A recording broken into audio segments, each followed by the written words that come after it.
नमस्कार, मैं डॉक्टर पार्थ और आज हम जिस टॉपिक को लेकर आए हैं वो है सिख साम्राज्य या यूं कहें तो सिख। आ, अगर देखा जाए तो सिख जो टॉपिक है ये मध्यकालीन भारत का है और सिख धर्म जो है इसके प्रादुर्भाव की अगर बात करें तो ये 1469 के बाद प्रारंभ होता है, जब गुरु नानक देव का जन्म होता है और जन्म के कुछ सालों बाद जब वो बड़े होते हैं और वो अपना गृह छोड़ते हैं और फिर निकलते हैं यात्राओं पर, तो ये वहीं से सिख धर्म का प्रादुर्भाव होता है। लगभग 100 सालों तक, पिछले 100 सालों तक सिख धर्म को एक नया धर्म नहीं माना जाता था, बल्कि लोगों का मानना था कि जो सिख हैं वो हिंदू धर्म का ही एक पंथ है, जैसे कि वैष्णव है या शैव है या शक्ति है। ये एक धर्म के तौर पर नहीं देखा जाता। लेकिन वर्तमान समय में सिख जो है एक धर्म के तौर पर देखा जाता है। सिख धर्म के अगर संस्थापक की बात करें तो वो गुरु नानक देव हैं और इन्होंने कबीर की ही तरह, जिस प्रकार आपने कबीर को पढ़ा तो ये कबीर की ही तरह एक संत थे और इन्होंने निराकार ब्रह्म की उपासना की और ये निर्गुण भक्ति धारा के कवि भी हैं जो कि भगवान के निराकार स्वरूप की उपासना करते हैं। ये जाति प्रथा, भेदभाव, ऊंच नीच, अमीर गरीब को नहीं मानते। इन्होंने एक परंपरा शुरू की जिसे लंगर परंपरा के नाम से जाना जाता है, जिसमें अमीर गरीब ऊंच नीच सारे लोग एक साथ बैठ करके भोजन करते हैं। इनका सार्वजनिक जो रसोई है उसमें सारे धर्मों के लिए, सारे व्यक्तियों के लिए, सारे मजहबों के लिए एक साथ भोजन पकाया जाता है और फिर एक साथ लोगों का वितरण और भोजन होता है। अपनी निश्चित कमाई से लोग उसमें दान करते हैं और गुरुद्वारों में आकर के सेवा भाव से ही वो बर्तन धुलना, साफ सफाई करना, खाना वितरण करना, रसोई में अपना योगदान, ये सारी चीजें करते हैं। वर्तमान समय में आप लोगों ने देखा होगा कोरोना के समय में बहुत बड़े स्तर पर सिखों का सहयोग उभर करके सामने आया। इनका जो सबसे बड़ा धर्म ग्रंथ है वो गुरु ग्रंथ साहब है, या यूं कह सकते हैं कि वो सिखों के 11वें गुरु भी हैं। अगर गुरु परंपरा को देखें तो अपनी मृत्यु से पहले गुरु नानक देव ने गुरु अंगद को अपना उत्तराधिकारी बनाया और वहीं से गुरु शिष्य परंपरा प्रारंभ हो गई। जो 10वें गुरु थे गुरु गोविंद सिंह ने, उन्होंने जो गुरुओं की वाणी थी, कबीर की वाणी थी, मीरा की वाणी थी, सूर की वाणी थी, इन वाणियों को संचित करके उनको गुरु ग्रंथ साहब को ही अगला गुरु बना दिया और तभी से वो गुरु के तौर पर विराजमान है। गुरु ग्रंथ साहब को जीवित मानते हैं। ऐसा माना जाता है कि वो जीवित हैं, इसलिए उन्हें बड़े प्रेम से जगाया जाता है। हर गुरुद्वारों में बड़े प्रेम से जगाया जाता है, बड़े प्रेम से सुलाया जाता है। तो ये प्रथा चली, गुरु नानक देव ने पूरी तरह से देखा जाए तो जाति व्यवस्था को समाप्त कर दिया। लेकिन अगर वर्तमान समय में देखा जाए तो आज फिर से सिख धर्म में जाति व्यवस्था अपने चरम तक पहुंच चुकी है। फिर वही चीजें जो कभी हिंदू धर्म से या ब्राह्मण धर्म से त्राहिमाम हो करके अलग सिख धर्म की जो स्थापना हुई ताकि उसमें जात पात न रहे, ऊंच नीच न रहे, आज फिर से वो चीजें सिख धर्म में विराजमान हो रही। कई कई क्षेत्र ऐसे हैं जहां पर निम्न जाति के सिखों को गुरुद्वारे में प्रवेश तक नहीं दिया जाता। अगर हम नानक की बात करें तो नानक का जो जन्म है वो एक हिंदू परिवार में ही हुआ था और 16 वर्ष की उम्र में नानक ने जनेऊ संस्कार करने से मना कर दिया। उनका अक्सर ध्यान लगा रहता जो समाज के कल्याण में। एक दिन की बात है कि नानक जाते हैं स्नान करने तालाब में और उस तालाब से फिर वो निकलते नहीं हैं। लोगों को लगता है कि नानक की मृत्यु हो गई, लेकिन 3 दिन बाद नानक जब निकलते हैं तब लोगों को लगा कि नहीं, ये सच में कोई संत हैं, कोई महात्मा है। तभी से उन्हें गुरु की उपाधि दे दी गई और तभी से नानक को गुरु नानक के तौर पर हम जानते हैं। कहा जाता है कि जितने भी 10 गुरु हुए उसमें उन सारे लोगों में कहीं न कहीं नानक की ही आत्मा विराजमान थी और उनकी आत्मा ही हर गुरुओं में गति करती रही। नानक ने जीवन में बस एक चीज को में विश्वास किया। उन्होंने कहा कि मोक्ष पाने के लिए आपको घर त्याग की जरूरत नहीं है, आपको घर छोड़ने की जरूरत नहीं है, सन्यासी बनने की जरूरत नहीं है। आपको मात्र ज्ञान प्राप्त करने के लिए अच्छे कर्मों को करना है। अपने गृहस्थ जीवन में रहकर भी अगर आप अच्छे कर्मों को करते हैं तो आपको मोक्ष प्राप्त हो जाएगा। आपको उसके लिए किसी साधु, किसी सन्यासी, किसी पंडित, किसी मौलवी के पास जाने की जरूरत नहीं है। नानक के जो शिष्य बने वो हिंदू भी थे और मुसलमान भी थे। इनके नानक के शिष्य हिंदू भी बने और मुसलमान भी बने। नानक की जो शिक्षाएं हैं वो बड़ी सरल थी। उनमें ढोंग, आडंबर जैसी कोई चीजें विराजमान नहीं थी। नानक ने बहुत सरल तरीके से अपनी बातों को लोगों तक पहुंचाया और जीवन के शुरुआती दिनों में तो उन्होंने बहुत ज्यादा यात्राएं की और जब उन्होंने सारी यात्राओं को किया, उन्हें ज्ञान की प्राप्ति हुई, उसके बाद एक स्थान पर उन्होंने विश्राम लिया और वहीं पर उन्होंने जीवन के आखिरी दिन बिताए। आज वो स्थान पाकिस्तान में है, ननकाना साहब के नाम से वो जाना जाता है। चल, अगर हम और नानक के बारे में बात करें तो नानक ने कई ग्रंथों की रचना भी की और इन सारे ग्रंथों की रचना उन्होंने काव्य शैली में की। नानक और कबीर की अगर हम तुलना करें तो नानक भी निर्गुण ब्रह्म को स्वीकार करते हैं और कबीर भी निर्गुण ब्रह्म को स्वीकार करते हैं। नानक भी ऊंच नीच जात पात को नहीं मानते और कबीर भी ऊंच नीच जात पात को नहीं मानते। जो नानक हैं वो भी ज्ञान की बातें स्वीकार करते हैं, ज्ञान के द्वारा भगवान की प्राप्ति को मानते हैं और कबीर भी ज्ञान के द्वारा भगवान की प्राप्ति को मानते हैं। अगर मूल अंतर की बात करें कि तो क्या अंतर है नानक और कबीर में, तो नानक ने पूरी तरह से वेदों को नकारा,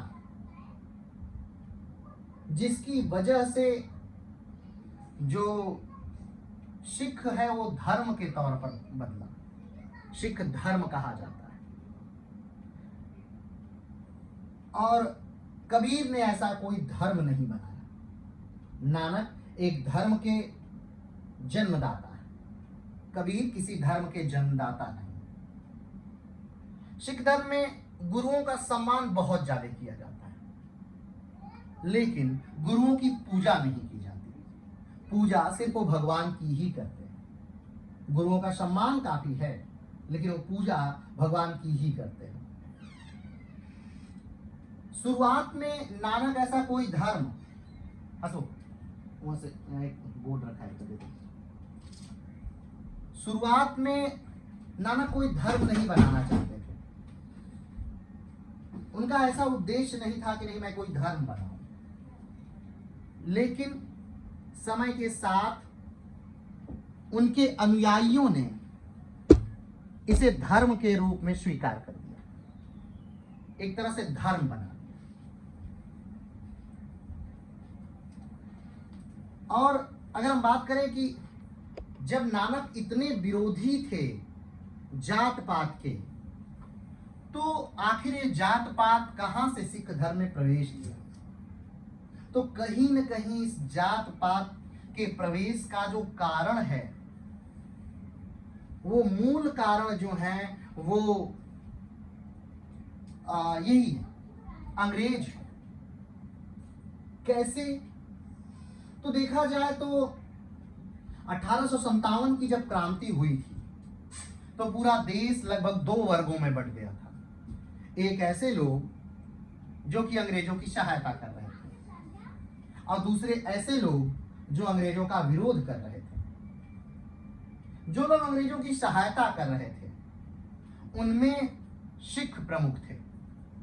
सिखों ने बड़ी ईमानदारी के साथ अंग्रेजों की सहायता की। जब 1857 का विद्रोह समाप्त हुआ, तब अंग्रेजों को लगा कि इन सिखों को अपनी सेना में भर्ती करना चाहिए, और अंग्रेजों ने ऐसा किया भी।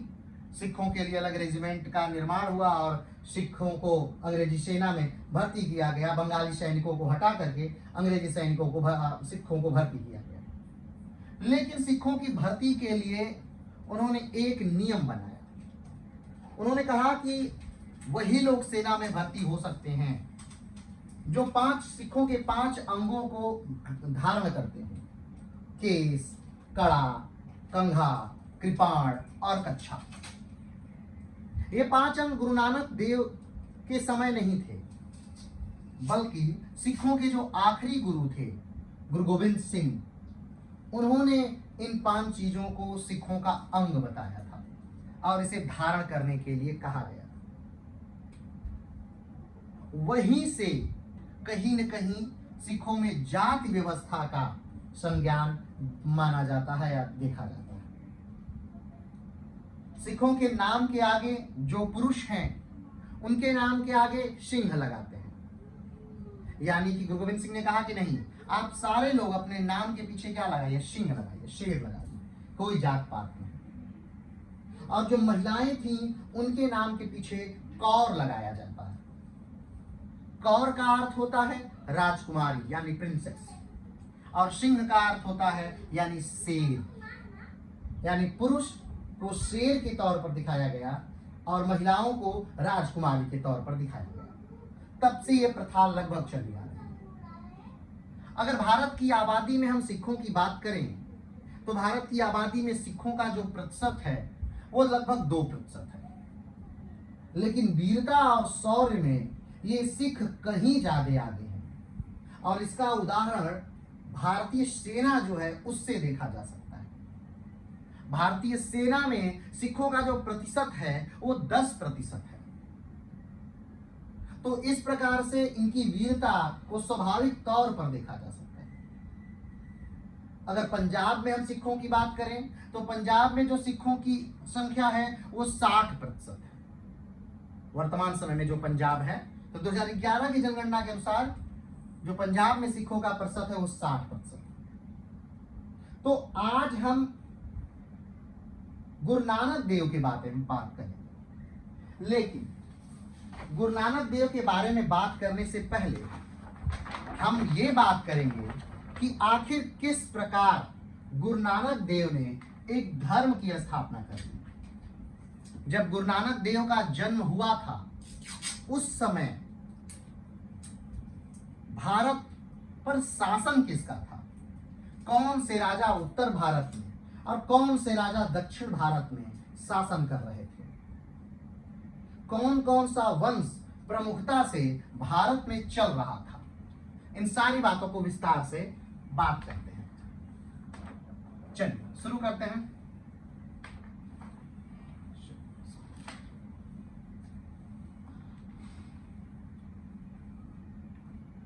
1469।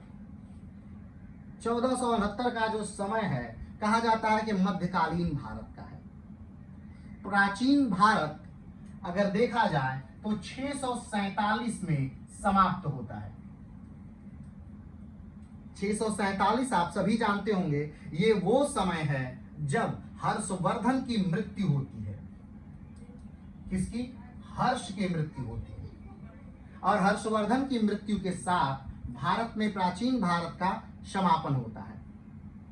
हर्षवर्धन की मृत्यु के बाद भारत में 3 राजवंश बहुत तेजी से उदय हो 3 राजवंशों का उदय होता है। अगर हम दक्षिण से बात करें तो दक्षिण से राष्ट्रकूट राज्य तेजी से बढ़ता है। अगर हम बात करें पूरब से तो पूरब से पाल वंश तेजी से बढ़ता है। अगर हम बात करें पश्चिम से तो पश्चिम से गुर्जर और प्रतिहार वंश तेजी से बढ़ता है। ये 3 राजवंश जो हैं वो हर्षवर्धन की मृत्यु के बाद 200 सालों तक लड़ते हैं। अब आप सोच रहे हैं क्या एक राजा 200 सालों तक लड़ेगा? नहीं नहीं, ऐसा नहीं है।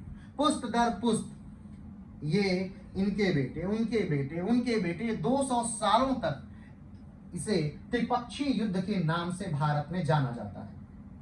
और ये पूरा युद्ध जो था वो मात्र प्रतिष्ठा का युद्ध था। और किस बात की प्रतिष्ठा? ताकि हर्ष के मरने के बाद हर्षवर्धन की जो राजधानी है कन्नौज, उसे प्राप्त किया जा सके। मात्र कन्नौज को प्राप्त करने के लिए 200 सालों तक 3 राजवंश लड़ते रहे। और जब वो कन्नौज प्राप्त भी हुआ तो उस समय तक राज्य का भोग करने के लिए कोई नहीं रहा। आगे आप जानते हैं कि फिर भारत में 1191 समय है 1191। 1191 में भारत पर मोहम्मद गोरी ने आक्रमण किया। उस समय अजमेर और दिल्ली वाले क्षेत्र में जिस राजा का साम्राज्य था वो थे पृथ्वीराज चौहान। पृथ्वीराज चौहान से 1191 में तराइन का प्रथम युद्ध होता है। तराइन के प्रथम युद्ध में पृथ्वीराज चौहान जीत जाते हैं और मोहम्मद गोरी हार जाता है। किंतु गोरी ने हार नहीं मानी और गोरी पुनः आक्रमण करता है। समय है 1192। 1192 में गोरी ने पुनः आक्रमण किया और इस युद्ध में गोरी जीत जाता है और पृथ्वीराज चौहान को मार दिया जाता है। 1206 में गोरी की मृत्यु हो जाती है और गोरी की मृत्यु के साथ जो गोरी के 3 सेनापति हैं, यालदूज, कुबाचा और ऐबक, इन तीनों ने अलग अलग क्षेत्रों में जहां वो थे उन्होंने स्वयं को राजा घोषित कर लिया और अपने अपने राजवंशों की स्थापना कर दी। भारत और लाहौर दिल्ली वाले क्षेत्र में उस समय ऐबक का कब्जा था। ऐबक ऐबक यानी कि एक गुलाम। किसका? तो गोरी का गुलाम, जो कि तराइन के युद्ध में बहुत वीरता से लड़ा भी था। पूरा नाम कुतुबुद्दीन ऐबक था। कुतुबुद्दीन ऐबक राजा बनता है 1206 में और गुलाम वंश की स्थापना करता है।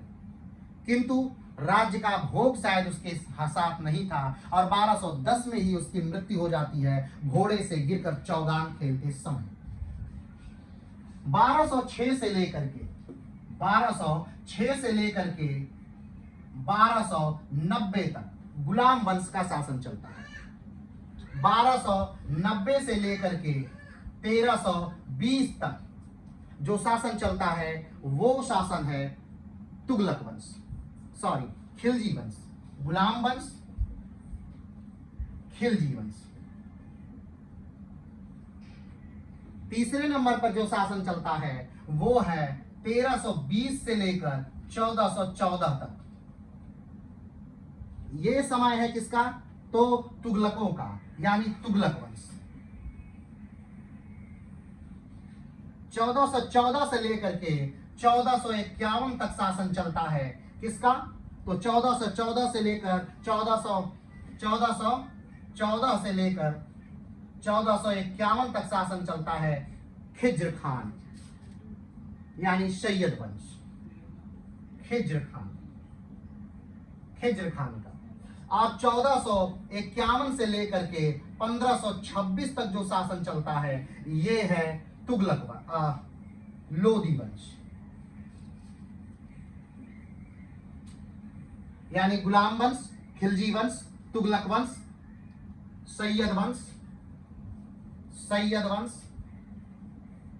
सैयद वंश और लोदी वंश। ये 5 राजवंश राज करते हैं। कब से कब तक? तो 1206 से लेकर 1526 तक। 1206 से पृथ्वीराज चौहान की मृत्यु से लेकर 1526 यानी बाबा इब्राहिम लोदी की मृत्यु तक कौन सा वंश चलता है? तो ये है सल्तनत काल चलता है। ये पूरा सल्तनत काल है। इसके बाद यानी सल्तनत काल अगर देखा जाए, नानक के समय काल को मिलाया जाए तो नानक का जो समय काल है यानी नानक का जो जन्म है वो किस समय हुआ है? तो नानक का जन्म अगर देखा जाए तो ये सैयद वंश के शासनकाल में हुआ है। किसके शासनकाल में हुआ है? सैयद वंश के शासनकाल में, यानी 1414 से लेकर 1451 तक ये जो सैयद वंश चला, इसी के दौरान गुरु नानक देव का जन्म होता है। ठीक, लेकिन समय परिवर्तित हुआ, जब समय बदला और धीरे धीरे जब दूसरे वंश आए तो कहा जाता है कि इनके समकालीन यानी कि नानक के समकालीन कौन राजा थे? तो कहा जाता है बाबर नानक के समकालीन था। कहा जाता है कृष्णदेव राय नानक के समकालीन थे। कहा जाता है हुमायूं नानक के समकालीन थे। कहा जाता है शेरशाह सूरी नानक के समकालीन थे। तो अगर इतिहास को देखा जाए तो ये वो शख्सियत हैं जो कि गुरु नानक देव के समकालीन थे। यानी कि गुरु नानक देव भी कहीं न कहीं भक्ति मूवमेंट का ही एक हिस्सा थे। बस अंतर ये रहा गुरु नानक में और बाकी संतों में कि बाकी लोगों ने किसी धर्म की स्थापना नहीं की और गुरु नानक ने वेदों को नकार करके पूरी तरह से धर्म की स्थापना कर दी, यानी कि सिख धर्म के तौर पर जाना जाने लगा। तो आज हम उसी गुरु नानक देव के बारे में बात करेंगे कि किस प्रकार से सिख जो थे वो एक धर्म के तौर पर परिवर्तित हुआ, सिख एक धर्म बना और धीरे धीरे सिख साम्राज्य कहीं न कहीं राजा रणजीत सिंह के समय पहुंचा और फिर किस प्रकार से सिख साम्राज्य का पतन होता है और जो कोहिनूर है वो उन सिख साम्राज्य के पास कैसे आया और फिर वो कोहिनूर अंग्रेजों के पास कैसे गया और फिर सिख और एंग्लो वार जो हुआ यानी अंग्रेजों से और सिखों से जो युद्ध हुए उस पूरे युद्धों की बारीकी को हम जानेंगे। लेकिन आज सिर्फ और सिर्फ हम गुरु नानक देव के बारे में विस्तार से बात करेंगे। तो चलिए शुरू करते हैं।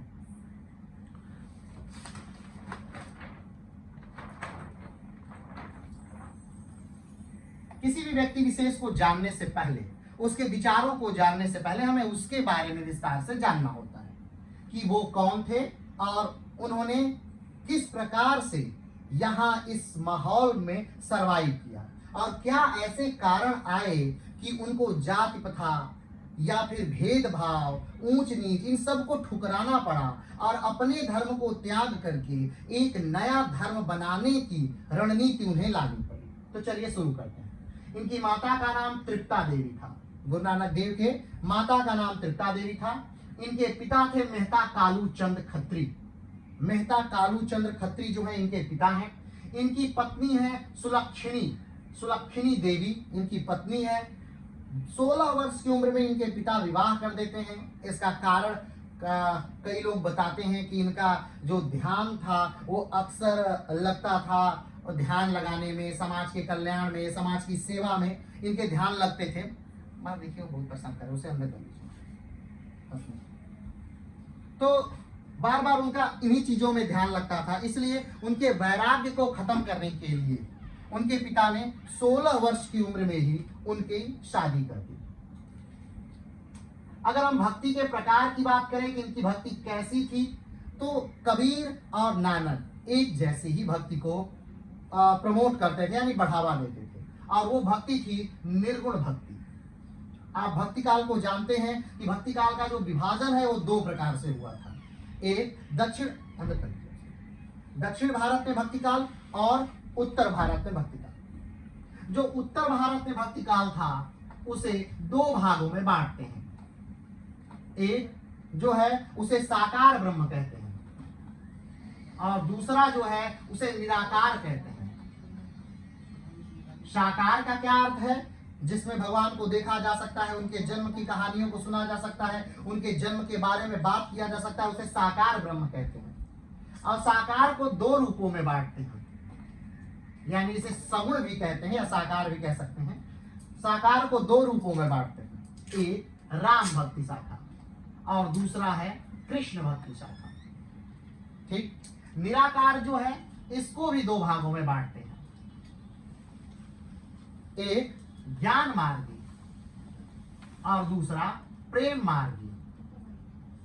निराकार यानी जो भगवान के किसी अवतार में विश्वास नहीं करते, जो भगवान के रंग रूप में विश्वास नहीं करते, जो भगवान के इस बारे में भी विश्वास नहीं करते कि भगवान जन्म लिए हैं, भगवान पैदा होते हैं और भगवान मरते हैं, जो इस बारे में भी विश्वास नहीं करते, वो निराकार ब्रह्म के उपासक माने जाते हैं, वो निराकार ब्रह्म के संत माने जाते हैं।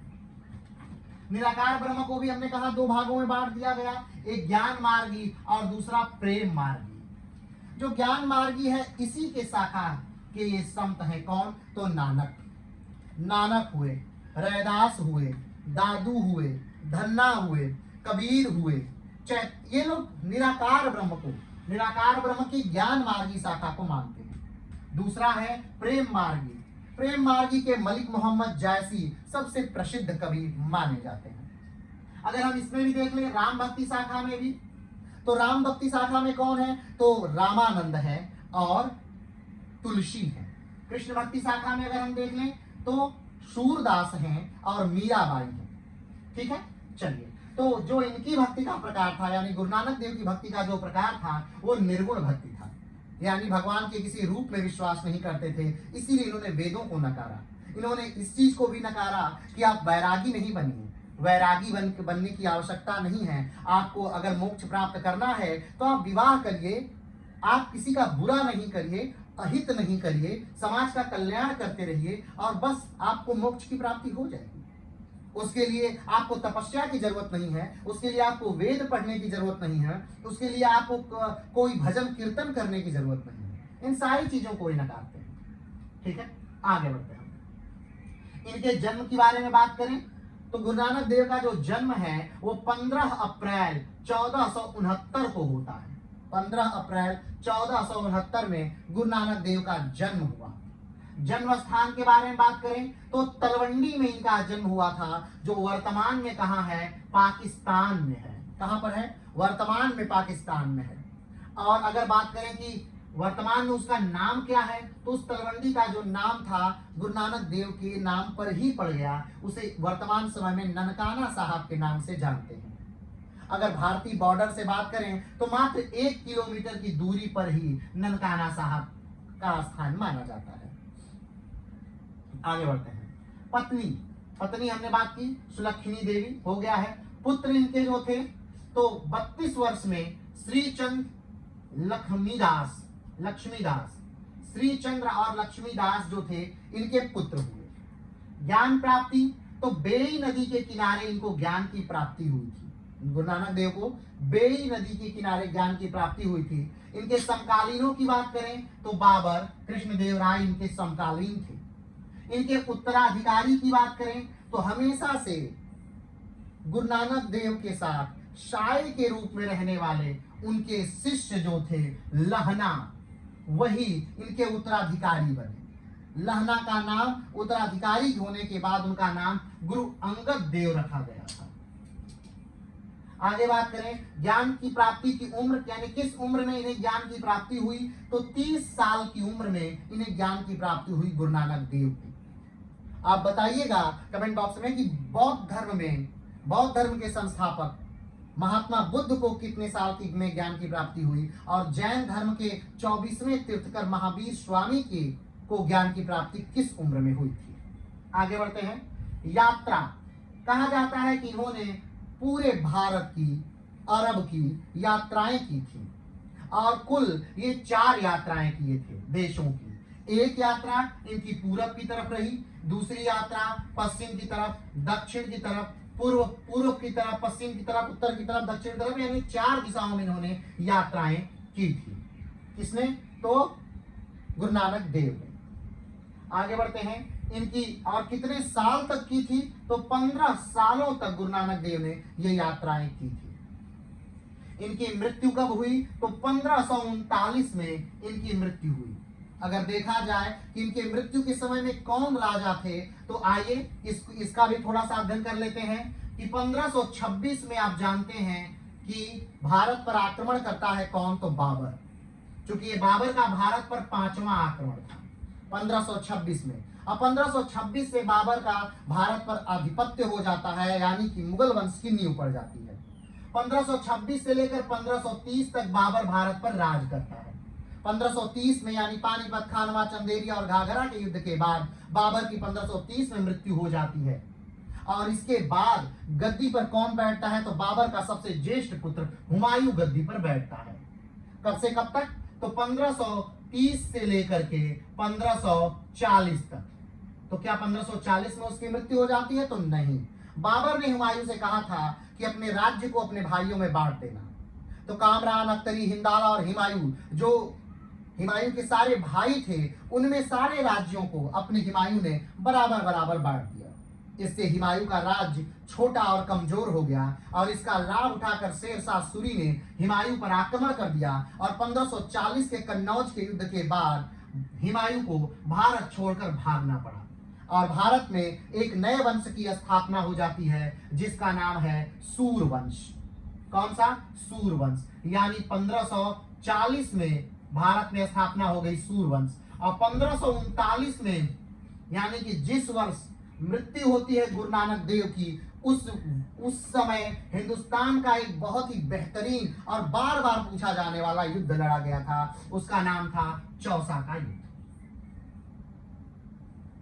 चौसा का युद्ध किसके किसके बीच? तो हुमायूं और शेरशाह सूरी के बीच चौसा का युद्ध लड़ा गया, जिस युद्ध के बाद फरीद ने शेरशाह सूरी की उपाधि धारण की थी। यही चौसा का वो युद्ध है जिस समय हुमायूं अपने घोड़े के साथ गंगा नदी में कूद जाता है और उसे मरते मरते बचाया जाता है एक मलाहे के द्वारा। कहा जाता है कि मलाहे से जब हुमायूं ने पूछा कि ठीक है, अगर कभी मैं भारत का राजा बना, बादशाह बना, तो तुम मुझसे क्या लेना चाहोगे? तो उस मलाहे ने कहा था कि मैं एक दिन के लिए भारत का बादशाह बनना चाहूंगा। और कहा जाता है कि वो दिन और तारीख बड़ी यादगार रही जब हुमायूं 1555 में पुनः सरहिंद का युद्ध जीतकर भारत का राजा बनता है और उस जुलाहे को एक दिन के लिए भारत का बादशाह बनाया जाता है। चलिए, ये रही इतिहास की बातें, यानी कि जो चौसा का युद्ध हुआ था 1539, उसी समय में नानक देव की मृत्यु हुई थी। यानी शेरशाह सूरी का राज्य भारत में स्थापित हुआ सूरवंश, उसी समय जो गुरु नानक देव है उनकी मृत्यु होती है। जो गुरु नानक देव की पत्नी है वो भी गुरदासपुर की जिले की ही रहने वाली थी। गुरदासपुर जिले में एक स्थान है लखौती, उसी लखौती की ये निवासी थी। चलिए आगे बढ़ते हैं हम गुरु नानक देव को लेकर के।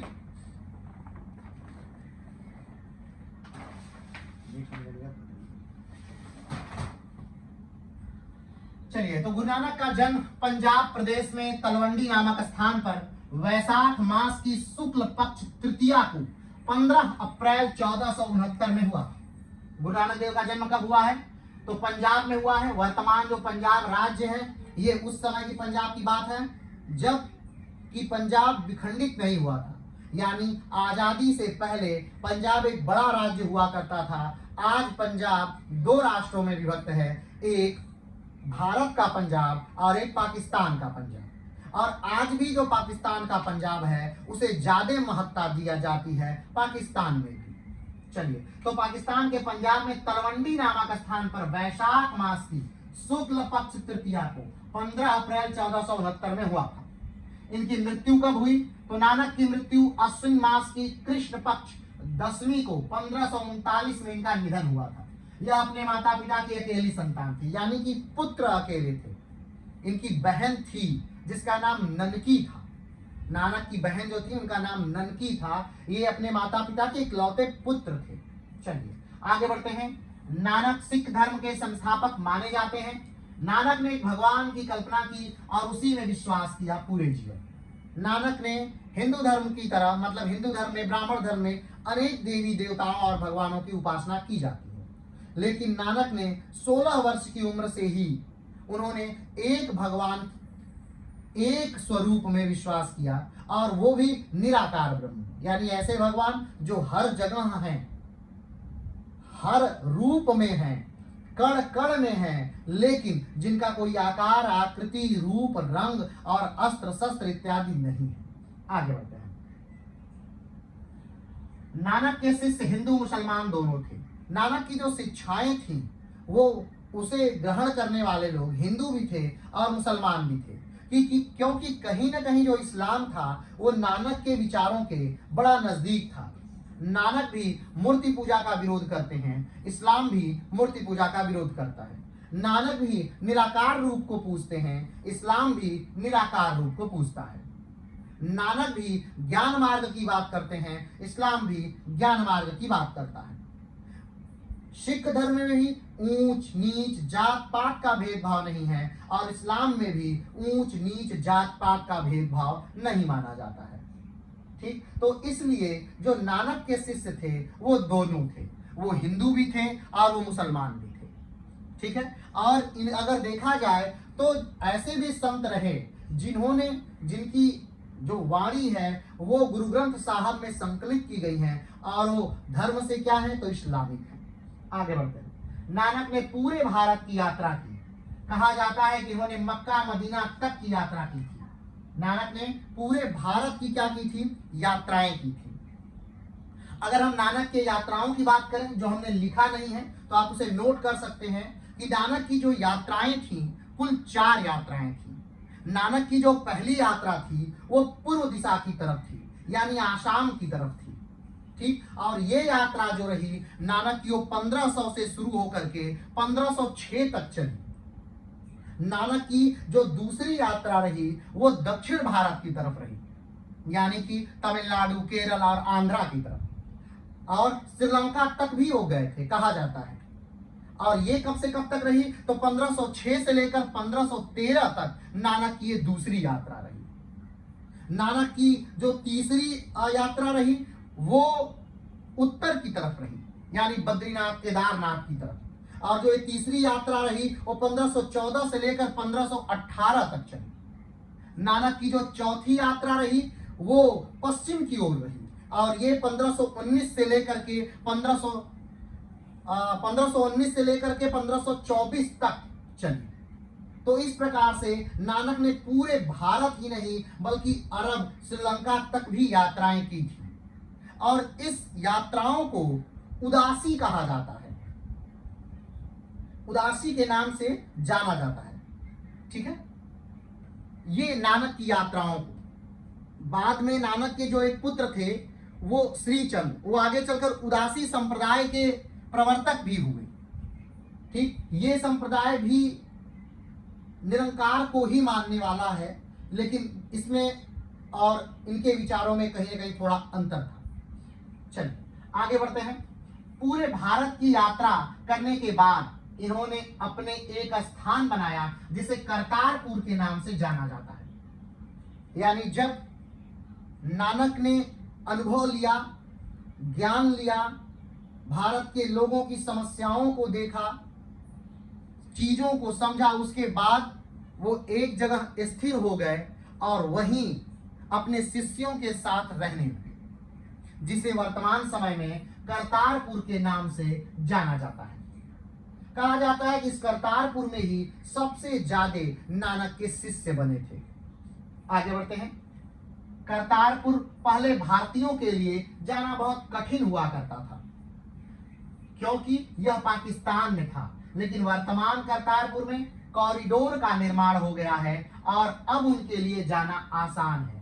करतारपुर जाना अब क्या है, काफी आसान है, क्योंकि अब करतारपुर कॉरिडोर का निर्माण हो गया है और वहां से आप वीजा ले करके बड़े आराम से जा सकते हैं। वहां पर गुरुद्वारे में दर्शन करके आप पुनः वापस आ सकते हैं। लेकिन पाकिस्तान के अन्य हिस्सों में जाने की आपको इजाजत नहीं है, मात्र गुरुद्वारे से ही आपको वापस आना पड़ेगा। आगे बढ़ते हैं।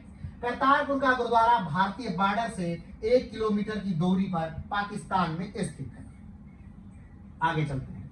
नानक जी ने अपने जीवन के आखिरी साल इसी गुरदासपुर के गुरुद्वारे में बिताया था और यहीं पर गुरु नानक देव की जीवन लीला समाप्त भी हुई थी। भारत के इस गुरुद्वारे तक जाने वाले लोग कॉरिडोर से जाते हैं। नानक जी ने ही गुरु के लंगर की परंपरा शुरू की थी। कहा जाता है कि जो गुरु के लंगर की परंपरा है, लंगर की परंपरा यानी कि जब नानक का प्रादुर्भाव इस भारतवर्ष में हुआ था, उस समय जात पात ऊंच नीच ये बहुत तेजी से पनप रहा था। हमने बताया भी था कि भक्ति काल के लगभग सारे संतों ने ऊंच नीच जात पात का बहुत तेजी से क्या किया था, तो खंडन किया था। उसी जात पात को पूरी तरह समाप्त करने के लिए गुरु नानक देव ने लंगर परंपरा का प्रारंभ किया। लंगर परंपरा यानी कि उच्च जाति वर्ग के लिए भी, निम्न जाति वर्ग के लिए भी, अमीर के लिए भी, गरीब के लिए भी एक ही रसोई में खाना बनेगा और बस उसी रसोई में खाना बनने के बाद उनको परोसा जाएगा और वो एक साथ सब लोग बैठ करके यहाँ भोजन करेंगे। कहा जाता है कि हिंदुस्तान का पहला बादशाह जो लंगर में बैठकर भोजन किया था वो अकबर था। हाँ, ये बात अलग थी कि उस समय नानक का समय काल नहीं था, उस समय अगले गुरु का समय काल था। लेकिन अकबर को माना जाता है कि पहला ऐसा बादशाह था जिसने उस लंगर परंपरा में बैठ के भोजन किया। अकबर ही वो व्यक्ति है जिसने कि कहा जाता है कि सिखों के सबसे बड़े धर्मस्थल आज जिसे माना जाता है स्वर्ण मंदिर, उसके लिए भूमि भी अकबर ने ही दी थी। और पहली ईंट अमृतसर गुरुद्वारे की रखने वाला जो एक व्यक्ति था वो एक इस्लामिक व्यक्ति था। आप कमेंट बॉक्स में उनका नाम बताइएगा कि उनका क्या नाम था और वो किस धर्म से थे और किस भक्ति मार्ग की किस शाखा से जुड़े थे। आगे बढ़ते हैं। परंपरा की थी यह परंपरा जाति प्रथा को समाप्त करने के लिए प्रारंभ किया गया था। नानक ने लंगर की परंपरा प्रारंभ बस इसलिए की थी ताकि ये जात प्रथा को क्या किया जा सके, तो समाप्त किया जा सके। सिख धर्म दुनिया का पहला धर्म है जिसमें महिलाओं को पुरुषों जितनी स्वतंत्रता दी गई है और इसका श्रेय नानक को ही जाता है। सिख धर्म जो है वो दुनिया का पहला ऐसा धर्म है जिसमें कि महिलाओं को पुरुषों जितनी स्वतंत्रता दी गई है। दुनिया के किसी और धर्म में सबसे पहले यानी जब वो धर्म प्रारंभ हुआ उस समय उस धर्म में महिलाओं को उतनी स्वतंत्रता नहीं दी गई कि वो पुरुषों की बराबरी कर सके। हाँ, धर्म के बनने के बाद सालों साल बाद उसमें बदलाव होते रहे और हो सकता हुआ बाद में कि महिलाओं को अधिकार मिले, लेकिन धर्म के बनने के साथ ही नानक देव ने महिलाओं को आजादी व स्वतंत्रता दी कि वो पुरुषों के जितने ही क्या हैं, ताकतवर हैं, पुरुषों के जितनी ही उनमें कार्य क्षमता है और उनको भी उतना ही अधिकार है जितना कि पुरुषों को दिया जाता है। आगे बढ़ते हैं। नानक कहते हैं कि आपको मोक्ष प्राप्त करने के लिए सन्यासी बनने की आवश्यकता नहीं है, आप गृहस्थ जीवन जीकर भी मोक्ष प्राप्त कर सकते हैं।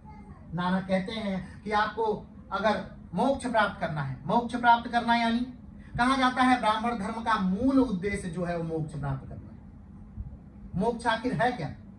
इस्लाम का मूल उद्देश्य फना होना है। तो मोक्ष है क्या? तो मोक्ष है यानी कि मान्यता है ब्राह्मण धर्म में कि हम एक जीव के बाद जब ये शरीर को हम छोड़ते हैं, हम मरते हैं, हम दूसरे जीव में हमारी जीवात्मा प्रवेश करती है। हम चींटी बनेंगे, बिल्ली बनेंगे, कुत्ता बनेंगे, कौवा बनेंगे, पक्षी बनेंगे। हम सारे जीवों में बारी बारी प्रवेश करते हैं और हम बारी बारी अलग अलग जीवों के रूप हम धारण करते हैं। लेकिन अगर हम मोक्ष प्राप्त कर लें तो हम अलग अलग जीवों का रूप धारण नहीं करेंगे, बल्कि हम एक ही जीवन के बाद भगवान में विलीन हो जाएंगे। यानी जन्म मरण के चक्र से हम मुक्त होकर के अपने प्रभु में विलीन हो जाएंगे। इसी को मोक्ष कहा जाता है। चलिए आगे बढ़ते हैं। तो नानक ने कहा कि आपको मोक्ष प्राप्त करने के लिए क्या नहीं करना है, तपस्या नहीं करनी है, सन्यासी भी नहीं बनना है। सन्यासी यानी अपना घर बार छोड़कर बाहर निकल जाना भगवान की तलाश में। उन्होंने कहा कि आपको बाहर जाने की भी आवश्यकता नहीं, आपको अपनी जिम्मेदारियों को निभाते हुए भी आप मोक्ष प्राप्त कर सकते हैं। मात्र किसी का भला सोचिए, किसी का भला करिए, बुराई को अपने पास ना आने दीजिए। बुराई यानी दिमाग में भी आप किसी के लिए बुरा नहीं सोचिए। यही क्या है, ये मोक्ष का आधार है, जिसे नानक मानते हैं और इसे कबीर भी मानते हैं। क्योंकि कबीर और नानक ये वो कवि हैं, ये वो संत और महात्मा हैं जो लोग गृहस्थ जीवन में रहकर ही मोक्ष की प्राप्ति की बात करते हैं। जो ये कहते हैं कि सन्यासी बनना यानी अपनी जिम्मेदारियों से भाग जाना है। आप अपनी जिम्मेदारियों से भाग रहे हैं तो भागिए नहीं, अपने जिम्मेदारियों का वहन करिए, आप अपने कार्य को सुचारू रूप से करिए और आप मोक्ष को प्राप्त कर सकते हैं। आगे बढ़ते हैं। 100 साल पहले तक यही माना जाता था कि सिख हिंदू धर्म का एक पंथ है, जैसे शैव, वैष्णव, शक्ति, गणेश इत्यादि। 100 साल पहले तक अंग्रेजी लेखकों ने भी अपनी रचनाओं में यही लिखा कि जो सिख हैं ये हिंदू धर्म का एक पंथ है। जैसे वैष्णव है, जैसे शैव है शिव की पूजा करने वाले, जैसे वैष्णव है विष्णु की पूजा करने वाले, जैसे शक्ति है, कपालिक हैं, भैरवी हैं, ये जैसे लोग हैं, उसी प्रकार से ये सिख धर्म भी है। लेकिन अगर हम इसकी गूढ़ता को देखें, सिख धर्म की गूढ़ता को देखें, तो इसमें साफ साफ नानक ने वेदों की सत्ता को नकारा है, ब्राह्मणों की सत्ता को नकारा है और कहा है कि आपको मोक्ष प्राप्त करने के लिए या भगवान से मिलने के लिए किसी ब्राह्मण या मौलवी की आवश्यकता नहीं है। तो इस प्रकार से साफ साफ शब्दों में ये कहते हैं कि वेदों को पूरी तरह से नकार देते हैं और जहां भी वेदों को नकारा जाता है वो एक नया धर्म है, चाहे वो लिंगायत हो एक नए धर्म के रूप में, चाहे वो बौद्धिज्म हो एक नए धर्म के रूप में, चाहे वो जैनिज्म हो और चाहे वो सिख हो। ये सारे एक नए धर्म हैं क्योंकि इन्होंने वेदों की सत्ता को नकार दिया था। आगे बढ़ते हैं। हिंदू सिख धर्म का पंथ नहीं है, बल्कि एक धर्म अलग धर्म है क्योंकि इसमें वेदों की महत्ता को पूरी तरह से नकार दिया गया है। जिसने भी वेदों को नकारा है वह एक अलग धर्म के रूप में व्याप्त है, चाहे बौद्ध हो, जैन हो, लिंगायत हो या सिख हो। नानक के समय भारतीय उपमहाद्वीप के राजा मुख्यतः निम्न थे: कृष्णदेवराय, राणा सांगा, बाबर, हुमायूं इत्यादि। 30 नवंबर 2020 को नानक की 551वीं जयंती यानी कि 2020 में नानक को पैदा हुए कुल 551 वर्ष हो गए और उनकी 551वीं जयंती 2020 में मनाई गई थी। गुरु नानक एक मौलिक आध्यात्मिक विचारक थे। इन्होंने अपनी शैली को खास कविताई शैली में प्रस्तुत किया। कविताई शैली यानी गेय पद में इनकी जो रचनाएं हैं नानक की वो गेय पद में है, कविता में है, इसलिए इनकी शैली जो है कविताली शैली के रूप में जानी जाती है। यही शैली गुरु ग्रंथ साहब की भी है और इसी शैली में गुरु ग्रंथ साहब भी लिखे गए हैं। गुरु ग्रंथ साहब क्या है? तो जो इनके 5वें गुरु थे, गुरु परंपरा में जो इनके 5वें गुरु थे, उन्होंने सारे गुरुओं के वाणियों का संग्रह किया और उसे गुरु ग्रंथ साहब के रूप में स्थापित किया। और अंतिम गुरु जो गुरु गोविंद सिंह थे, उन्होंने इसे कहा कि अब गुरु की परंपरा समाप्त होती है, यानी कि अब कोई व्यक्ति गुरु नहीं रहेगा, बल्कि ये जो पुस्तक है यही गुरु का स्थान ग्रहण करेगी। और तभी से यानी कि 1708 से जब गुरु गोविंद जी की मृत्यु होती है, तभी से ये गुरु की परंपरा में एक पुस्तक का पुस्तक ने स्थान लिया जिसे गुरु ग्रंथ साहब के नाम में रूप में हम जानते हैं। आगे बढ़ते हैं। नानक के उपदेश हम तक जन्म सखियों के माध्यम से पहुंचते हैं।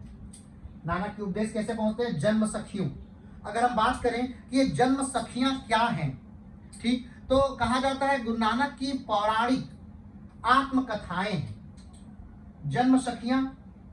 इन क्या है? पौराणिक है। मतलब कि अब ये नहीं समझिएगा कि गुरु नानक ने इनको लिखा है। गुरु नानक के मरने के 50 से 80 साल बाद ये जन्म सखियां लिखी गई थी, लेकिन माना जाता है कि ये पौराणिक तौर पर गुरु नानक की आत्मकथा है जन्म सखियां। ठीक, तो ये जो जन्म सखियां हैं इसमें गुरु नानक की पूरी चीजों का बड़ी बारीकी से उल्लेख किया गया है, और सिर्फ एक ही दो नहीं बल्कि कई जन्म सखियों का लेखन हुआ है। चलिए आगे बढ़ते हैं। नानक का जन्म एक हिंदू परिवार में हुआ था। नानक का जो जन्म है वो कब हुआ था? तो आप जानते हैं कि नानक का जो जन्म है वो 1469 में हुआ है। कहाँ हुआ है? तलवंडी पंजाब में हुआ है। ठीक, किस धर्म में नानक जन्म लिए थे? तो नानक जो जन्म लिए थे वो हिंदू धर्म के अंतर्गत जन्म लिए थे। ठीक है, तो परिवार में हुआ था। 11 वर्ष की उम्र में नानक ने जनेऊ संस्कार के समय जनेऊ पहनने से मना कर दिया। नानक ने मात्र 11 वर्ष के जब नानक थे और उनका जनेऊ संस्कार हो रहा था, तब गुरु नानक देव ने इस जनेऊ संस्कार यानी जनेऊ को धारण करने से क्या कर दिया? पूरी तरह से नकार दिया, यानी मैं जनेऊ संस्कार धारण नहीं करूंगा। आगे बढ़ते हैं। नानक हिंदू मुस्लिम के बाह्य दिखावे पर समान रूप से सवाल करते थे। जिस प्रकार हमने बताया कि जो भी कवि निराकार ब्रह्म को स्वीकार करते हैं, जो भी संत निराकार ब्रह्म को स्वीकार करते हैं, वो धर्म के दिखावे में विश्वास नहीं करते। धर्म का दिखावा क्या है? तो धर्म के दिखावे के बारे में सबसे बेहतरीन शब्दों में कबीर कहते हैं कि धर्म 2 प्रकार के होते हैं। एक धर्म सच्चा धर्म होता है, एक धर्म झूठा धर्म होता है। सच्चा धर्म क्या है? यानी आपकी भक्ति आपके मन में है, आपकी श्रद्धा आपके मन में है। और दिखावे का धर्म यानी आप पूजा कर रहे हैं और उस समय आप छाल धारण किए हुए हैं, आप जनेऊ धारण किए हुए हैं, आप तिलक लगाए हुए हैं, त्रिपुंडी लगाए हुए हैं, आप जोर जोर से मस्जिद में चढ़ करके ऊपर से चिल्ला रहे हैं, टोपी लगाए हुए हैं, टखने तक पजामा पहने हुए हैं। ये आडंबर है, ये दिखावे का धर्म है। माला धारण किए हुए हैं, तो ये क्या है? ये झूठा धर्म, इसे कबीर कहते हैं झूठा धर्म। कबीर कहते हैं कि ये जो झूठा धर्म है ये घूंघट है। और कबीर इसको अपने शब्दों में निरूपित करते हैं, कहते हैं कि सुनरी सखी घूंघट हटा तुझे पिया मिलेंगे। यानी कि घूंघट को हटाओ तुम्हें भगवान के दर्शन प्राप्त होंगे। यानी इस ढोंग को, आडंबर को हटा दो, तुम्हें कौन मिलेगा? तो भगवान मिलेंगे। तो सेम इसी बातों को जो नानक देव है वो कहते हैं कि यानी जो आडंबर है, बाहरी दिखावा है, इस पर वो बार बार सवाल करते हैं और इसे वो समाप्त करने की बातें करते हैं। वो विकास की बात करते हैं तो वो आंतरिक विकास की बात करते हैं कि एक मानव का आंतरिक विकास कैसे हो सके। ढोंग और आडंबर की वो बात नहीं करते। लेकिन दुर्भाग्य रहा कि नानक के जाने के बाद जिस चीज को नानक ने सबसे ज्यादा रोका, जाति व्यवस्था, जिसके लिए लंगर प्रथा चलाई गई, वो जात व्यवस्था ही पूरी तरह से समाप्त कर दी। और यहां तक कि आज कई गुरुद्वारे ऐसे बनाए गए जिसमें कि निम्न जाति के सिखों को ही जाने की अनुमति तक नहीं दी जाती। तो जाति व्यवस्था पर कटाक्ष करने वाला धर्म आज स्वयं जाति व्यवस्था के कुचक्र में फंस गए। जो बाह्य आडंबरों में विश्वास नहीं करता है वो स्वयं बाह्य आडंबरों में विश्वास करने लगा। यहां तक कि समय ये भी आ गया कि लोगों ने कहा कि आपको गुरु गोविंद सिंह और गुरु नानक में से एक की बातों को चुनना होगा। जबकि अगर ध्यान से देखा जाए तो गुरु नानक और गुरु गोविंद दोनों की बातें सेम हैं, लेकिन एक युद्ध की बातें करते हैं और एक शांति की, एक 5 अंगों की बातें करते हैं और एक कहते हैं कि बाहरी आडंबरों और दिखावे से दूर रहिए, आंतरिक विकास करिए। तो चलिए, समय के साथ चीजों में, धर्मों में बदलाव होते हैं और वो भी बदलाव सिख धर्म ने भी ग्रहण किया। आगे बढ़ते हैं, विकास पर जोर देते रहे, बाहरी विकास पर नहीं। नानक प्रकृति में विश्वास कर रहे थे। नानक जो है वो प्रकृति में विश्वास करते हैं। ठीक, 1496 में नानक की शादी हुई थी। नानक का जो विवाह है वो 1496 में हुआ था। ठीक, करतारपुर में नानक ने अपने उपदेशों से बहुत से लोगों को प्रभावित किया। वो करतारपुर जहां नानक अपने जीवन के आखिरी समय पर रहे, उस करतारपुर में उनके सबसे ज्यादा शिष्य थे। जिस प्रकार कहा जाता है कि गौतम बुद्ध के सबसे ज्यादा जो शिष्य थे वो श्रावस्ती में थे, गौतम बुद्ध ने सबसे ज्यादा जो उपदेश दिए थे वो श्रावस्ती में दिए थे, उसी प्रकार जो सबसे ज्यादा उपदेश इनके थे यानी नानक के थे वो करतारपुर में थे। सबसे ज्यादा शिष्य जो थे वो भी करतारपुर में ही थे। आगे बढ़ते हैं, नानक ने भारत, तिब्बत और अरब से आध्यात्मिक यात्रा की शुरुआत की और यह यात्रा 30 सालों तक चली। इस यात्रा को उदासियां कहते हैं। ठीक, हमने बताया कि नानक ने अपने जीवन में कुछ 30 सालों तक यात्राएं की थी। पहली यात्रा जो थी वो 1500 से 1506 तक चली, यानी पूर्व दिशा की तरफ यात्रा। दूसरी यात्रा जो थी वो 1506 से 1513 तक चली, यानी दक्षिण दिशा की तरफ यात्रा। तीसरी यात्रा जो थी 1514 से 1518 तक चली, यानी कि उत्तर दिशा की तरफ यात्रा। चौथी यात्रा जो थी 1519 से 1521 तक चली, यानी कि पश्चिम दिशा की तरफ यात्रा। जब पश्चिम दिशा की तरफ यात्रा हुई थी नानक की, उसी समय वो अरब की तरफ यात्रा किए थे। आगे बढ़ते हैं, नानक की सीधी बात थी कि ईश्वर एक है और उस तक सीधे पहुंचा जा सकता है, उसके लिए किसी मौलवी या पुजारी की आवश्यकता नहीं।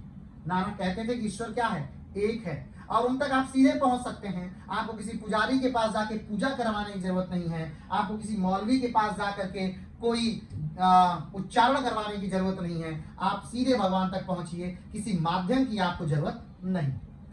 आगे बढ़ते हैं, आज के समय में दुनिया भर में 20 मिलियन लोग सिख हैं। अगर आज वर्तमान समय की बात करें तो पूरे धरती पर कितने सिख हैं, तो 20 मिलियन क्या है, सिख लोग रहते हैं, जिसमें भारत समेत, कनाडा समेत, अमेरिका समेत सारे देशों को मिला करके। ठीक, सिख एक पंजाबी भाषा का शब्द है जिसका अर्थ होता है शिष्य। अगर हम बात करें कि सिख का अर्थ क्या होता है, तो सिख जो है एक पंजाबी भाषा का शब्द है जिसकी लिपि गुरुमुखी है और इसका अर्थ होता है क्या, तो शिष्य। यानी जो सिख है वो शिष्य से बना है। सिख शिष्य उसका अर्थ है, सिख का अर्थ क्या है, शिष्य है। चलिए आगे बढ़ते हैं, सिख गुरु कहलाने का सम्मान 1469 से नानक से प्रारंभ होकर 1708 तक गुरु गोविंद सिंह को प्राप्त है। कुल देखा जाए कि सिख गुरु कितने थे, तो कुल सिख गुरुओं की संख्या 10 रही और पहले गुरु जो थे गुरु नानक देव थे, अंतिम गुरु जो थे वो गुरु गोविंद सिंह थे। इसके बाद गुरु ग्रंथ साहब को ही गुरु के रूप में स्थापित कर दिया गया और आज तक गुरु ग्रंथ साहब जो है वह स्थापित है। अधिकतर जो गुरुद्वारे हैं उसमें मुख्यतः 2 हाल होते हैं, एक जिसमें कि गुरु ग्रंथ साहब रहते हैं और दूसरा जिसमें लंगर चलाया जाता है। ठीक, अब तो ऐसे बहुत सारे हाल या रूम बनने लगे हैं, लेकिन मुख्य 2 अनिवार्य तौर पर हुआ करते थे। आगे तो अगले बात करते हैं, नानक के पिता मुगलों के यहाँ लेखाकार का काम किया करते थे। जो नानक के पिता हैं, ठीक, वो मुगलों के यहाँ लेखाकार का कार्य करते थे, यानी लिखने पढ़ने का कार्य करते थे, हिसाब रखते थे वगैरह, ये लेखा कार्य का कार्य करते थे नानक के पिता। सिख धर्म में गुरुओं का सम्मान किया जाता है लेकिन गुरुओं की पूजा नहीं की जाती। स्वयं गुरु नानक देव ही कहते हैं कि मूर्ति पूजा क्या है, पूरी तरह से सिख धर्म में क्या है, वर्जित है। जिस प्रकार से इस्लाम में पूरी तरह से मूर्ति पूजा वर्जित है, उसी तरह सिख धर्म में भी पूरी तरह से मूर्ति पूजा जो है वर्जित है और इसीलिए मूर्तियों की पूजा नहीं की जाती सिख धर्म में। नानक कहते हैं कि आप जो गुरु परंपरा है इसे मानिए, गुरुओं के मार्ग पर चलिए, गुरुओं की पूजा नहीं कीजिएगा। तो आज भी सिख धर्म में गुरुओं की पूजा नहीं की जाती। पूजा वो मात्र अपने एक निरंकार ओम की ही पूजा करते हैं और गुरुओं का जो है वो सम्मान काफी ज्यादा करते हैं। तो गुरु परंपरा जो थी वो नानक से शुरू होकर गुरु गोविंद सिंह तक चली थी।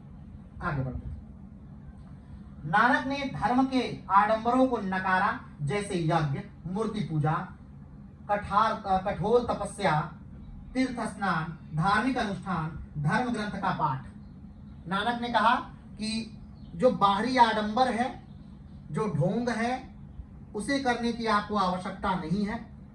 इसीलिए उन्होंने मूर्ति पूजा को पूरी तरह से नकारा, यज्ञों को नकारा, तीर्थ स्थानों में स्नान करने को उन्होंने नकारा, धार्मिक अनुष्ठानों को उन्होंने नकारा, धर्म ग्रंथों का पाठ करने को उन्होंने नकारा। उन्होंने कहा कि आंतरिक विकास करिए। आंतरिक विकास से उनका तात्पर्य था यानी अपने में बदलाव, अपने में सुधार लाइए, धीरे धीरे अपने में बदलाव लाइए, जिससे आप और बेहतर होते जा सकें।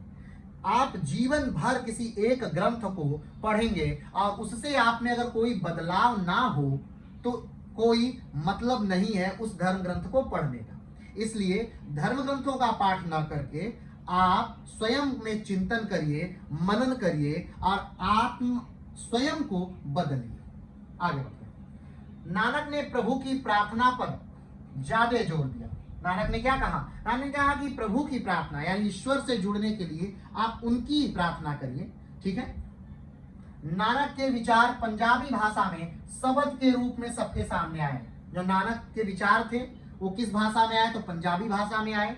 और उसे किस रूप में जाना जाता है? तो शब्द के रूप में नानक के जो विचार हैं उसको जाना जाता है। वैसे नानक की रचनाएं हमने लिखी नहीं है। नानक की जो प्रमुख रचनाएं थी वो जपजी है। नानक ने जो धर्म ग्रंथ लिखे उसमें जपजी है, सोहिला है, दखनी नौकार है, मासी दीवार है, 12 माह है। ये नानक की प्रमुख रचनाएं हैं जो नानक ने अपने समय काल में लिखी थी। आगे बढ़ते हैं। नानक के सेवक का नाम मर्दाना है। नानक गाते थे, मर्दाना वाद्य यंत्र बजाया करते थे। नानक हमने बताया कि नानक ने 30 सालों तक अलग अलग स्थानों पर यात्राएं की और उनके जो उपदेश का तरीका था वो गेय था, यानी वो गाते थे और बहुत बेहतर गाते थे। अपनी बातों को वो स्वयं से गीतों में रूपांतरित करके वो गाया करते थे और उनके गानों पर बहुत बेहतरीन ढंग से उनके शिष्य मर्दाना बजाया करते थे और आसपास की जो जनसंख्या थी वो मंत्र मुग्ध हो जाया करती थी और वो नानक की दीवानी थी। चलिए आगे बढ़ते हैं। नानक द्वारा स्थापित गुरु परंपरा 200 वर्षों तक चली। नानक की जो गुरु परंपरा थी वो कब तक चली? तो 200 वर्षों तक चली। यानी कि गुरु नानक के जन्म से 1469 से लेकर के और 1708 तक ये परंपरा क्या हुई? बड़े आराम से निर्विघ्न रूप से चली। आगे बढ़ते हैं। नानक किसी धर्म की स्थापना नहीं करना चाहते थे। उनकी मृत्यु के बाद उनके शिष्यों ने स्वयं को अलग धर्म के रूप में पहचान दी। हमने पहले ही बताया कि नानक जो है वो निराकार ब्रह्म की पूजा करते हैं, ज्ञान मार्ग को मांगते हैं, ढोंग, आडंबर और पाखंड का विरोध करते हैं, हिंदू और मुस्लिम के अलग अलग विचारों पर प्रश्न चिन्ह उठाते हैं, वो आत्म विकास पर जोर देते हैं, आत्म मंथन पर जोर देते हैं, वो दिखावे में विश्वास नहीं करते। तो वो कोई धर्म की स्थापना भी नहीं करना चाह रहे थे। लेकिन जब उनकी मृत्यु होती है तो उनके शिष्यों ने ही क्या किया? अपने आप को हिंदू और मुसलमानों से अलग करने के अलग किया और एक तरह से अपने आप को एक नई पहचान दी ये और वो सिख धर्म के रूप में स्थापित हुआ। आगे बढ़ते हैं। सिख प्रातःकाल जपू जी का पाठ करते हैं। प्रातःकाल यानी जब सिख धर्म में जो काफी आस्थावान सिख हैं, जब वो सुबह उठते हैं तो जपजी या जपू जी कहा जाता है, उसका पाठ करते हैं। या जपू जी जो है ये उन्हीं की रचना है, यानी नानक की लिखी हुई रचना है, वो उसका पाठ करते हैं। शाम में हरिरास का पाठ करते हैं तथा सोते समय सोहिलो का पाठ करते हैं। ठीक है। किसका किसका पाठ करते हैं? तो प्रस्तुत जो चीजें हैं उसका पाठ वो करते हैं, यानी कि सोते समय, उठते समय और दोपहर। आगे बढ़ते हैं। नानक ने अपने शिष्य गुरु अंगद देव को अपने बाद गुरु बनाया। माना जाता है कि नानक की ही आत्मा इन 10 गुरुओं में थी। नानक जब अपने अंतिम समय में थे तो उन्होंने अपने ही शिष्य गुरु अंगद देव को अपना उत्तराधिकारी बनाया। ये यहाँ और देखने वाली बात है कि नानक का पुत्र था, लेकिन नानक ने अपने पुत्र को उस योग्य नहीं समझा और नानक ने अपने शिष्य जो सबसे योग्य था उसे इसका उत्तराधिकारी बनाया। देखा जाए तो माना जाता है कि जो नानक थे उन्हीं की आत्मा जो 10 गुरु थे उनमें घूमती रही। वो आत्मा नानक से, अंगद में, रामदास में, अनेक गुरुओं में धीरे धीरे धीरे क्रम से वो चलती रही। ठीक, चलिए आगे बढ़ते हैं।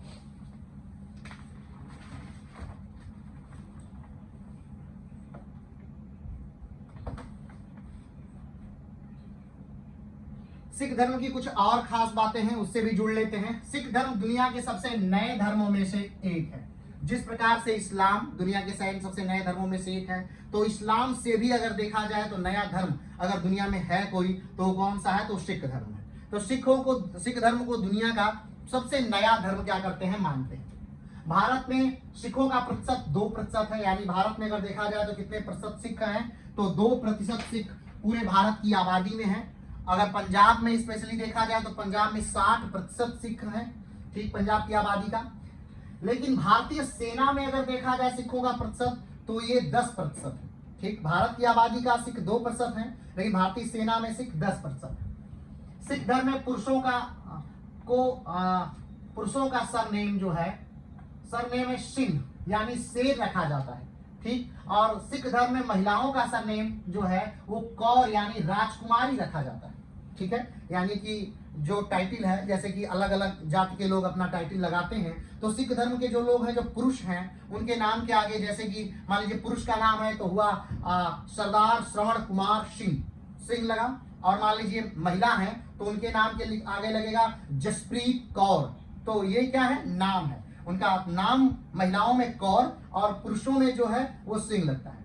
अधिकतर आप महिला और पुरुषों के नाम में भी अंतर आप नहीं समझ पाएंगे। क्यों? क्योंकि वो कहीं ना कहीं गुरु नानक देव की ही कला थी कि वो चाहते थे कि महिला और पुरुषों में जो अंतर है वो समाप्त हो, दोनों को समान अधिकार मिले, दोनों का समान वर्चस्व हो। उसी के कारण आज भी महिलाओं का सिख धर्म में काफी ज्यादा वर्चस्व है। आगे बढ़ते हैं। नानक ने जाति प्रथा का घोर विरोध किया, जिसके चलते सिख धर्म में जाति प्रथा समाप्त हो गई, परंतु वर्तमान समय में सिखों में भी जाति प्रथा प्रचुर मात्रा में है। ठीक है, विश्व का पहला गुरुद्वारा करतारपुर में बनाया गया था, जो वर्तमान पाकिस्तान में। विश्व का जो पहला गुरुद्वारा था वो कहाँ बना था, तो करतारपुर में बनाया गया था। गुरुद्वारा क्या है, तो जिस प्रकार ब्राह्मण धर्म में पूजा का जो स्थल है उसे मंदिर के तौर पर जाना जाता है। ठीक, जो बौद्ध धर्म है उसमें जो पूजा का स्थल है उसे स्तूप के तौर पर जाना जाता है या विहार के तौर पर जाना जाता है। ठीक, उसी प्रकार जो ईसाई धर्म में पूजा का स्थल है उसे चर्च के रूप में जाना जाता है। उसी प्रकार जो सिख धर्म है उसमें जो पूजा का स्थल उसे गुरुद्वारे के रूप में जाना जाता है। गुरुद्वारे का नाम आप सीधे सीधे देख सकते हैं, गुरु यानी गुरु का स्थान, द्वारे यानी उनके द्वार पे, यानी जहां पर गुरु हो और उनके पास लोग जाएं वही क्या है, गुरुद्वारा है। तो स्वाभाविक बात है गुरुद्वारे में कौन है, तो गुरुद्वारे में एक गुरु विराजमान रहते हैं हमेशा, जिसे गुरु ग्रंथ साहब के रूप में जानते हैं। और हर व्यक्ति जब गुरुद्वारे में जाता है तो अपने गुरु के पास जाता है, इसीलिए उसे उसका नाम दिया गया है गुरुद्वारा। ठीक है, आगे बढ़ते हैं। 2011 की जनगणना के अनुसार पंजाब की जनसंख्या 2.5 करोड़ है और पंजाब की जनसंख्या में सिखों का प्रतिशत 60% है। ठीक है, आगे बढ़ते हैं। सिख धर्म में हिंदू धर्म और इस्लाम धर्म की मिलीजुली शिक्षाएं शामिल हैं, यानी सिख धर्म जो है उसमें वो अच्छाई इस्लाम से भी लेते हैं और वो हिंदू धर्म की भी अच्छाइयों को ग्रहण किए हुए हैं। जैसे आपने देखा जात पात, ऊंच नीच, अमीर गरीब का भेदभाव वो इस्लाम से कहीं ना कहीं स्वीकार करते हैं और हिंदू धर्म से भी वो कुछ अच्छाइयों को ग्रहण करते हैं। आगे बढ़ते हैं। गुरुवाणी में 5 चोरों से बचने की बात कही गई है। गुरुवाणी यानी जो गुरुओं ने उपदेश दिया उसमें 5 चोरों से बचने की बात कही गई है। और वो 5 चोर किसे किसे माना गया है, तो काम को, लालच को, क्रोध को, मोह को, अहंकार को 5 चोर माना गया है। क्या माना गया है, 5 चोर माना गया है और इन्हीं से बचने के लिए कहा गया है। कहा जाता है कि एक दिन गुरु नानक अब बात करते हैं गुरु नानक के अंदर जो गुरु नानक के नाम में गुरु लगा, वो क्यों लगा, तो हमने पहले भी बताया कि एक दिन की बात है, गुरु नानक देव अपने घर से निकले, स्नान करने के लिए गए तालाब में और वो तालाब से बाहर नहीं निकले। लोगों को लगा कि गुरु नानक की मृत्यु हो गई, लेकिन 3 दिन बाद गुरु नानक उस जल से निकले। तब लोगों को लगा कि नहीं ये कोई संत है, महात्मा है, और लोगों ने उन्हें गुरु कहना शुरू कर दिया। तभी से उनके नाम के आगे गुरु लग गया और नानक जो थे वो गुरु नानक हो गए। आगे बात करते हैं सिख धर्म में जाति व्यवस्था। ठीक है, तो सिख धर्म में जाति व्यवस्था का उदय कहीं न कहीं अंग्रेजों की दीन है, क्योंकि हमने आपको बताया था कि 1857 में जब युद्ध हुआ था, ठीक है, विद्रोह जो हुआ था अंग्रेजों के खिलाफ, उस समय जो सिख थे उन्होंने अंग्रेजों का साथ दिया।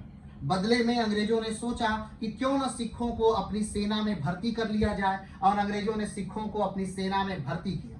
लेकिन सेना में भर्ती के लिए जो था एक नियम निकाला कि वही सिख सेना में भर्ती होंगे जो 5 अंग धारण करते हैं, जैसे में केस, कड़ा, कंघा, कृपाण और कच्छा।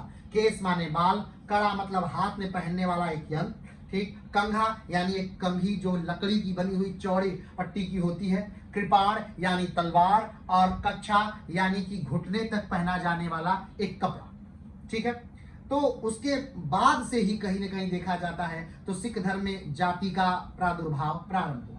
अंग्रेजों ने बंगाली सैनिकों को हटाकर सिख सैनिकों की नियुक्ति प्रारंभ कर दी, क्योंकि सिख जो थे वो ज्यादा वफादार लगे अंग्रेजों कर दी। वहीं से कहीं न कहीं सिखों में जाति प्रथा का प्रचलन हुआ।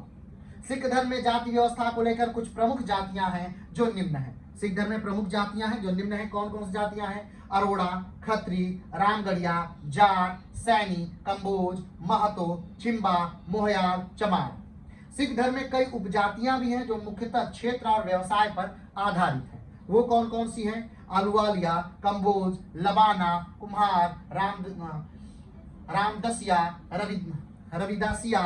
सिख धर्म में ब्राह्मण नामक कोई जाति नहीं होती। ऐसी कोई जाति नहीं है ब्राह्मण नामक, क्योंकि सिख धर्म कहीं न कहीं जाति व्यवस्था को नकारता है, इसलिए उसमें ब्राह्मण नामक कोई जाति नहीं मानी जाती। चलिए आगे बढ़ते हैं।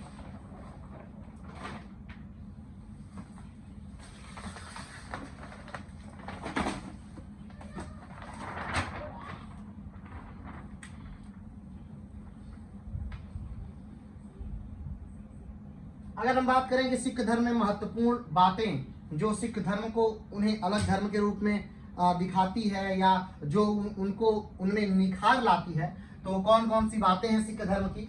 भगवान निर्गुण है, निर्विकार है, निराकार है। ठीक, सिख क्या मानते हैं कि भगवान क्या है? निर्गुण है, यानी उनका कोई रूप नहीं है, कोई आकार नहीं है, कोई आकृति नहीं है, कोई रंग नहीं है, वो जन्म नहीं लेते, वो मरते नहीं है। ठीक है, निर्गुण है, निर्विकार है, किसी आकार के नहीं है, निराकार है। भगवान सर्वशक्तिमान है। इस पृथ्वी पर, इस ब्रह्मांड में सबसे ज्यादा शक्तिशाली अगर कोई है तो वो कौन है? भगवान है। जो कैसे हैं? तो निर्विकार हैं, निराकार हैं, निर्गुण हैं। ठीक, भगवान सर्वभूत हैं, हर स्थानों पर भगवान जो है वो क्या है? विराजमान है। कोई भी ऐसी जगह नहीं है, कोई भी ऐसा रंग नहीं है, क्षेत्र नहीं है, स्थान नहीं है, कोई भी ऐसा कण नहीं है, कोई अणु, परमाणु या इलेक्ट्रॉन, प्रोटॉन, न्यूट्रॉन नहीं है जहां पर भगवान नहीं हो। भगवान हर जगह विराजमान है। भगवान सर्वज्ञ हैं। सिख मूर्ति पूजा के सख्त खिलाफ हैं। सिख क्या करते हैं? वो मूर्ति पूजा को नहीं मानते हैं। जिस प्रकार इस्लाम मूर्ति पूजा के सख्त खिलाफ है, उसी प्रकार सिख भी मूर्ति पूजा के क्या है? सख्त खिलाफ है। भगवान निर्माण करने वाले हैं, निर्माण करने वाले हैं। सिख धर्म का मानना है कि भगवान क्या है? निर्माण करने वाले हैं। और सिख धर्म का मानना है कि भगवान नाश करने वाले हैं। भगवान निर्माण भी करते हैं और भगवान विनाश भी करते हैं। भगवान डर और शत्रुता से परे हैं। भगवान क्या है? डर से परे हैं और भगवान शत्रुता से भी परे हैं। सिख भगवान को वाहे गुरु बुलाते हैं। वाहे गुरु का अर्थ है, सिख भगवान को क्या बुलाते हैं? वाहे गुरु है। सिख गुरु भगवान को वाहे गुरु के तौर पर याद करते हैं, पुकारते हैं। ठीक है, सिख वैराग्य को नहीं मानते। सिख क्या है? वैराग्य को नहीं मानते। वैराग्य यानी जब जीवन को आदमी छोड़ दे। जीवन को छोड़ने का मतलब कि जो सामाजिक बंधन है, उस सामाजिक बंधनों को त्याग करके वो भगवान की तलाश में निकल जाए, या अपने कर्तव्यों से विमुख होकर वो किसी अन्य यात्रा पर भगवान की तलाश में निकल जाए, उसे वैराग्य कहते हैं। तो सिख जो है वो वैराग्य को नहीं मानते हैं। सिख विवाह करने में विश्वास करते हैं। सिख क्या करते हैं? विवाह करते हैं और गुरु नानक का मानना था कि मोक्ष प्राप्ति के लिए आपको सन्यासी बनना जरूरी नहीं, आप गृहस्थ जीवन में भी मोक्ष प्राप्ति कर सकते हैं। ठीक है, सिख का असली जीवन उसके परिवार के साथ ही है। नानक क्या कहते हैं? नानक कहते हैं कि सिखों का जो असली जीवन है वो उसके परिवार के साथ है, ना कि सन्यासी बनकर अपने जिम्मेदारियों को छोड़कर उससे भागने में। ठीक, आगे बढ़ते हैं। सच्चे मन से सेवा करना ही सिख धर्म का उद्देश्य है। क्या है सिख धर्म का उद्देश्य? क्या है? तो दूसरों की सेवा करना, सच्चे मन से सेवा करना ही सिख धर्म का क्या है? प्रमुख उद्देश्य है। आगे बढ़ते हैं।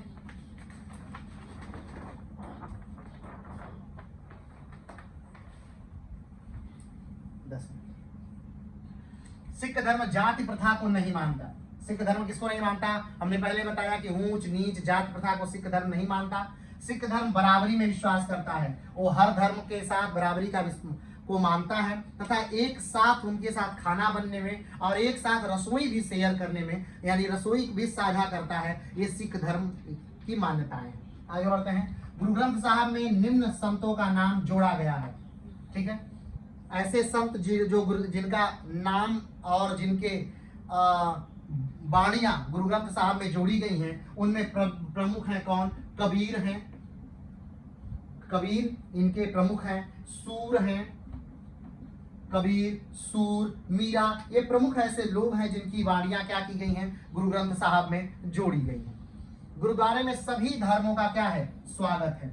गुरुद्वारे में क्या है? सभी धर्मों का स्वागत है, यानी गुरुद्वारा ऐसा नहीं है कि किसी एक खास धर्म या खास व्यक्ति या खास जात के लिए ही खुला है। इसमें सारे धर्म के लोग आ सकते हैं, सारी जात के लोग आ सकते हैं। गुरुद्वारे में कोई भी आकर के लंगर में बैठ करके खाना खा सकता है, सेवा दे सकता है, चाहे वो भारत का राष्ट्रपति हो, चाहे भारत का आम व्यक्ति। ठीक, एक समय था जब भारत के राष्ट्रपति थे ज्ञानी जैल सिंह, तो वो राष्ट्रपति के कार्यकाल में ही कहा जाता है कि राष्ट्रपति जब वो थे उसी समय आकर के गुरुद्वारे में जूता साफ किया करते थे। तो ये भी गुरुद्वारे का ही कमाल है कि भारत का राष्ट्रपति आकर के अपने भगवान के लिए, अपने ईश्वर के लिए गुरुद्वारे के आम लोगों का जूता साफ करता है। आगे बढ़ते हैं। अगर हम बात करें कि जो इनके प्रमुख गुरु हैं वो कौन कौन गुरु रहे और कब से कब तक रहे, तो एक संक्षिप्तकी में देख लीजिए। गुरु नानक इनके पहले गुरु रहे 1469 से 1539। गुरु अंगद देव दूसरे गुरु, गुरु अमरदास, गुरु रामदास, गुरु अर्जन देव, गुरु हरगोविंद, गुरु हरराय, गुरु हरकिशन, गुरु तेग बहादुर, गुरु गोविंद। ठीक, इसमें दो गुरु ऐसे रहे जिनको मुगलों द्वारा मार दिया गया। एक गुरु अर्जन देव जहांगीर द्वारा और दूसरे गुरु तेग बहादुर, ठीक, औरंगजेब के द्वारा। ये दो गुरुओं को मुगलों द्वारा मारा गया था। अब आज हमने गुरु नानक की जीवनी को देखा, यानी गुरु नानक के विचार देखे, उनसे संबंधित कार्यों को देखा और किस प्रकार से सिख धर्म उदय हुआ, किस प्रकार से सिख धर्म बना, ये हमने जाना। आगे हम गुरु अंगद, गुरु अमरदास, गुरु रामदास, अर्जन देव, गुरु गोविंद, गुरु हरगोविंद, गुरु हरराय, गुरु हरकिशन, गुरु तेग बहादुर, गुरु गोविंद सिंह के बारे में पढ़ेंगे तथा एंग्लो सिख वार को ध्यान से देखेंगे और महाराजा रणजीत सिंह के युद्धों को देखेंगे। तो विस्तार के साथ बने रहिए और हम लगातार पूरी व्याख्या सिख धर्म की करेंगे। तो आज के लिए इतना ही, फिर मिलते हैं एक अलग वीडियो के साथ, एक अलग गुरु के साथ। तब तक के लिए नमस्कार, धन्यवाद, जय हिंद।